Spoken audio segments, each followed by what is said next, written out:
আমি ডামির সরকার না, জনগণের প্রত্যক্ষ ভোটের সরকার।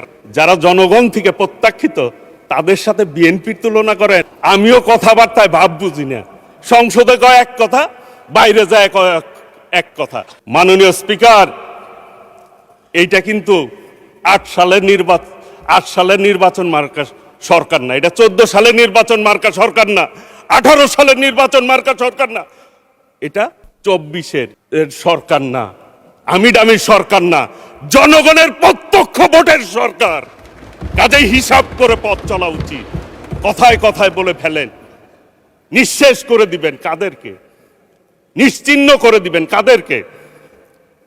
মাননীয় স্পিকার, মহান স্বাধীনতার ঘোষক শহীদ রাষ্ট্রপতি জিয়াউর রহমানের দল বিএনপি, যার নেতৃত্বে এই দেশ স্বাধীন হয়েছে, এরপরে বাংলাদেশে 3টা গণ অভ্যুত্থান হয়েছে। যদি আমরা ধরি স্বাধীনতার পর 75-এ বিপ্লব হয়েছে, নেতৃত্ব দিয়েছেন শহীদ রাষ্ট্রপতি জিয়াউর রহমান, সেই দল বিএনপি।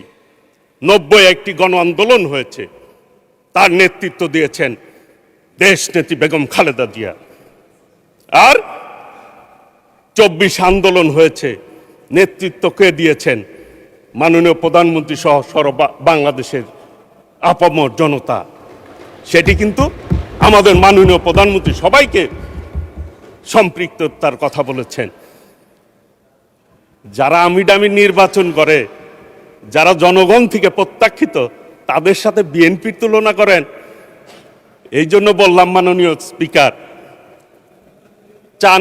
আমাদের মাননীয় সংসদ সদস্য চান ভাই ওইখানে রয়েছেন, তিনি বলেছেন ওনাদের সাথে একসাথে জেল খাটলাম, এখন ভাব বুঝতেছি না ঘটনা কি।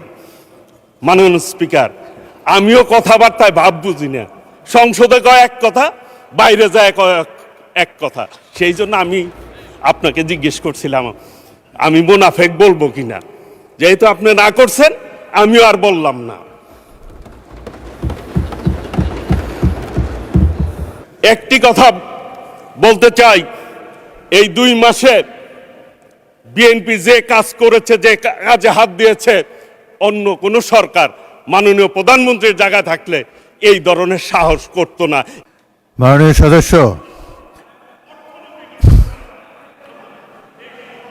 সদস্য, আপনার সময় 2 মিনিট বাড়ানো হলো, আর বাড়ানো হবে না, 2 মিনিটের মধ্যে সাম আপ করেন। Thank you. মাননীয় স্পিকার, ধন্যবাদ আপনাকে 2 মিনিট সময় দেওয়ার জন্য।